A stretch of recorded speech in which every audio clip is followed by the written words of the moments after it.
So welcome to today's podcast.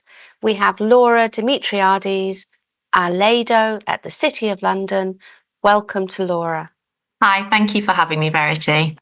It's a pleasure, Laura. So just a few questions. First one, can you explain what a LADO does and why the role is so important?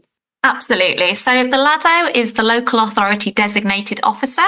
It's a statutory role that all local authorities must have in England. And what we are responsible for is coordinating and overseeing the responses to any allegations made against adults who work or volunteer with children.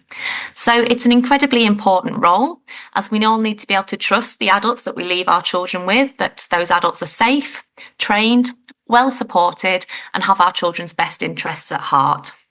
So sadly, when things do go wrong, this can have serious consequences.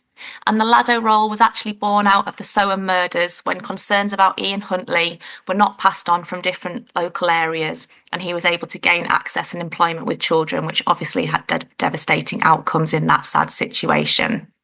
So therefore, LADOs are there to hold an overview, so that issues are not dealt with by an individual employer at an individual local area level, but are a wider local area level, so that we can share concerns between LADOs and local authorities and try to ensure that the workforce working and volunteering with children is as safe as possible. So for you, what does a typical day look like? I'm not sure there is a typical day. You're never going to know what's going to come in or when in this role, so it's really interesting. So we have the central LADO email inbox, which is lado@cityoflondon.gov.uk, which should be contacted as the first point of contact, as that is always monitored. Rather than coming to me personally, someone will always be looking at that inbox in my absence. So people might contact the LADO for all kinds of advice and guidance in a whole range of situations, and I would much prefer that people seek out advice and talk things through, even if the situation doesn't actually reach that LADO threshold. There's a real richness in getting different perspectives and viewpoints, and when you're not involved or closely related to a situation, you can potentially see things differently than an employer might do. So I might get requests from other LADOs asking if an individual or agency has ever come to my attention because they're dealing with an issue in their local area. I might get contacted for advice or suggestions in relation to safeguarding policies, procedures, or training by an employer. My advice might be sought on a professional conduct matter or an issue in an employee's private life and how best to manage this and any transferable risk that might exist. I might be notified that an employee or volunteer has been arrested in relation to a crime against a child. So an issue like that will obviously require immediate action to ensure that their access to children is appropriately limited or monitored, and that any bail conditions are adhered to whilst investigation takes place. So in the role as a LADO, there's lots of liaison with a whole range of employers, police, social workers, other LADOs and regulated bodies. And as I said, it is that bringing together of a complete overview of someone's potential risks, but also strengths, to ensure that they're well supported and able to do their job safely with children. So if an early years setting did have a safeguarding concern, what's the process for handling safeguarding concerns to the LADO? So I think particularly in earlier settings, given the very young age of the children and their absolute reliance on the adults around them, it's crucial that your settings have really clear and robust safeguarding procedures, training and support in place. So these are absolutely our most vulnerable children, often being pre-mobile or verbal, so less able to articulate what might be happening to them in a clear way. But absolutely come to me if you believe that a person who works with or volunteers with children has within their employment, voluntary activity or personal life, number one, behaved in a way that has harmed a child or may have harmed a child, that they may have possibly committed a criminal offence against or related to a child, that they may have behaved towards a child or children in a way that indicates that they may pose a risk of harm to children, that they have behaved or may have behaved in a way that indicates that they might not be suitable to work with children, has behaved in a way in their personal life that raises safeguarding concerns. And so these concerns do not necessarily have to directly relate to a child, but could, for example, include an arrest for possessions of weapons or something else that may pose a risk. Where an employee or volunteer as a parent or carer has become, their child has become supported by child protection procedures.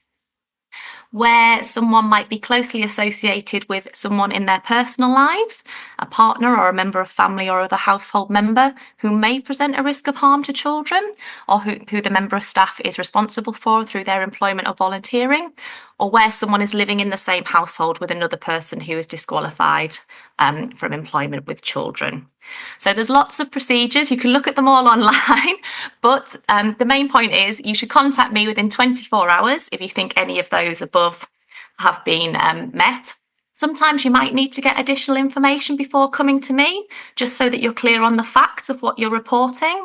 A word of caution is to be mindful not to jeopardise any future investigation by taking action that might require multi-agency oversight. So as I said, there's the LADO email that you can contact directly, or you can contact me on my central number. All the contact details are on the City and Hackney Safeguarding Partnership website, along with a number of resources. Again, contact me for advice, even if you're not sure if the above categories have been met. Also for employers, do consult with your own HR and follow your own internal procedures. But again, not at the expense of forgoing consultation with myself or the LADO. Do it alongside so that you've got that advice going along parallel. There might be some lower level issues which can be dealt with internally through your usual behavioural management policies. But again, as I said, I'm always happy to have a discussion to check in that things have been managed appropriately, that nothing's been missed, and that all alternatives have been considered. What I will say is that often employees and employers are very anxious about LADO involvement. So I just want to stress that as a LADO, I do not conduct investigations, but I offer support and oversee them. I absolutely do not make decisions about employment. That's down to the employer and your HR services to make those decisions. But obviously, I will be offering advice and guidance within that. So LADO involvement, getting me involved, having a conversation with me does not equate to any wrongdoing or blame. It's about learning. It's about increasing safety. We can all make mistakes. What we do is hard work and it can be difficult at times, but it's about how we learn from these as an individual and as an organisation. And that's absolutely crucial to improving services for children. And what about parents and caregivers?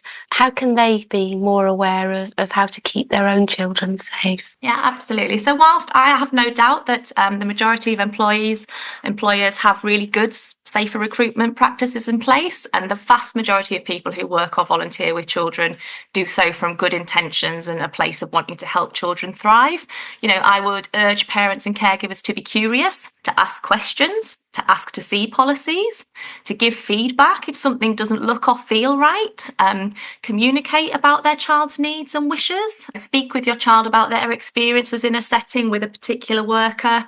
Would your child know who to speak to if something was happening that they didn't like when they were at a setting? How can you support children to articulate what might be going on for them? And as parents, don't just assume because someone is employed or volunteers in a setting that they're automatically safe and you can start to utilise them in your private life, for example, by providing babysitting or additional tutoring. You need to make the same checks as any employer would and really think about the difference of that adult caring for your child in what is generally a supervised room with other members of staff around compared to them perhaps being alone one-on-one with your child in your home. So whilst, I recognise that these kind of arrangements can promote great consistency for children, you need to think about what the boundaries are. Does the employer of that person know that they're doing this work potentially outside of their substantive role? And what can you additionally do to assure yourself your child is safe within that? So we have developed a guide for parents and carers about engaging a private tutor, carer or similar. And that again is on the City and Hackney Safeguarding Children Partnership website and also on the FIS website. So I would encourage parents and carers to go and have a look and just reassure yourself you've checked through all those safeguarding measures that you can. There's lots of safeguarding information online, which can be a bit overwhelming, but a lot of it is very useful. So I would advocate utilising trust and known resources of information, such as the government website, the Department for Education, NSPCC, Barnardo's, Children's Society, etc. Thank you so much, Laura. All the information you've given us today has been so valuable. And thank you so much for joining us. No problem. Thanks ever so much, Verity. Remember to look out for the Coltail top tips on social media at Square Mile Families And we look forward to another informative podcast next time. Bye.